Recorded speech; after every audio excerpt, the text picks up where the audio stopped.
तैयार नहीं होने दे रहे थे। मेरे जाने के बाद मेरी बिल्डिंग को तोड़ देंगे, मेरी छत को तोड़ देंगे। ऐसे माहौल में नजर उठाया अपने घर पे, और घर पे जो उनके बेटे नजर आए, बेटों को करीब बुलाया, अपने पास बिठाया और बिठा करके कहा, बेटो तुम्हें मालूम है तुम छोटे छोटे थे, ये बिल्डिंग बनाने के वक्त में मेरे दोस्तों से मदद लिया था, मेरे दोस्तों ने मदद किया था, तब ये बिल्डिंग खड़ी हुई।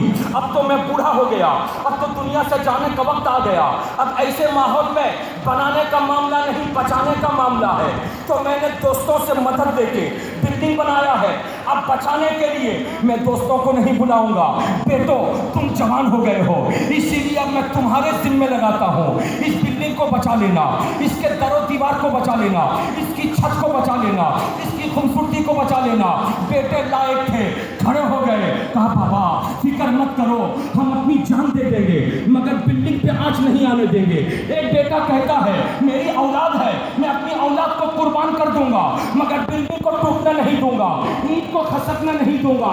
जनाब शहादत हुसैन साहब खुश हो गए, रब से दुआ मांगे, ऐ मेरे परवरदिगार, जिन दोस्तों ने बिल्डिंग बनाने में मेरी मदद किया तू उनसे भी राजी हो जा, और जो मेरे बच्चे बिल्डिंग बचाने का वादा कर रहे हैं परवरदिगार उनसे भी राजी हो जा। अब आहिस्ता आहिस्ता दुआ थी, रब की बारगाह में मकबूल हो गई, बिल्डिंग भी बच गई। हजरात अगर इस मिसाल को आपने समझ लिया है तो सखावत हुसैन बरकाती को कह लेने दो।